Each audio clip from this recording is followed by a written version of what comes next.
To test an Azure Site Recovery plan with Wenenu, first I need to create a service connector. The service connector will be used to connect to Azure. It is an Azure AD service principal that has the rights to manage the cloud resources. In the Service Connectors menu, I click Add New. I give a name to the service connector, in this case Wenenu Tutorial.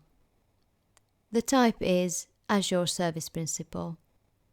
The connector tenant ID is the Azure tenant ID where the cloud resources reside. The connector ID is the ID of the Azure AD Service Principal. The connector secret is the key that will be used to authenticate the Service Principal. I click Add, refresh the page to see that the new service connector has been created. Next, I need to create a new test scenario. In the Scenarios menu, I click Create New. I give a name to the scenario, Wenenu Tutorial again. Clicking the Create button saves the new test scenario and brings me to the Scenario Edit page. Currently, the scenario is empty. I click Add Step and select Azure Site Recovery from the list on the right-hand side to add it to the scenario. On the Scenario Edit page, the step list is on the left and the selected steps settings are on the right. I leave the steps display name Azure Site Recovery. As Service Connector, I select the previously created Service Connector, Wenenu Tutorial.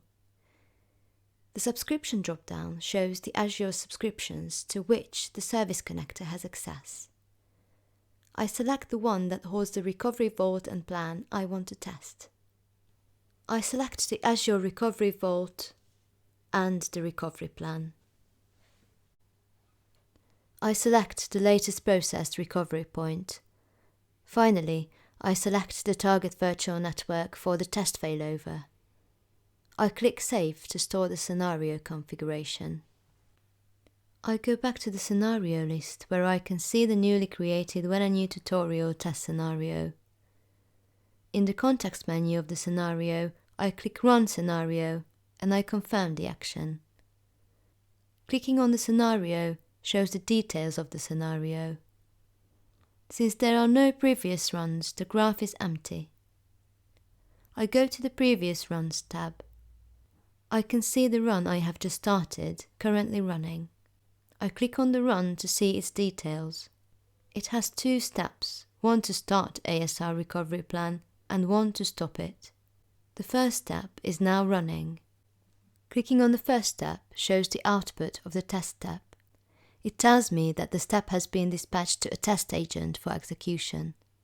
On the Azure portal, I can see that a test failover is being executed on the recovery plan. Back in the Wenenu user interface, I wait for the test step to finish. Once it's finished, I see the successful execution state and the detailed execution results. Next, Wenenu runs the step that terminates the ASR test failover.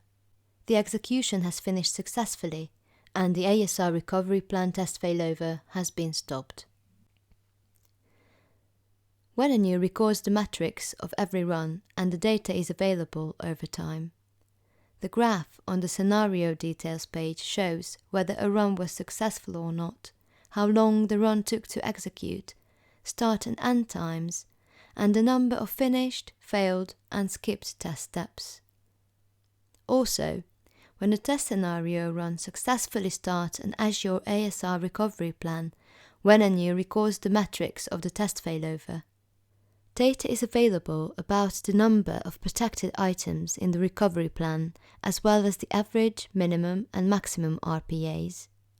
RPA is the recovery point actual that is measured by the time difference between the start of the test failover and the recovery point time that was used to boot the individual virtual machines.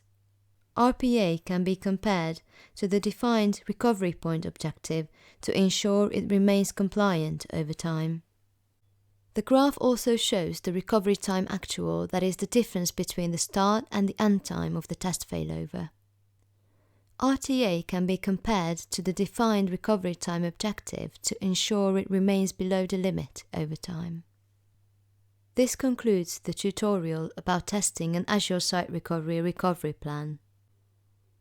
So far, the test scenario has only executed a test failover, but has not yet said anything about the state of the application hosted on the virtual machines. In a separate tutorial, I'm going to show how to test the application state.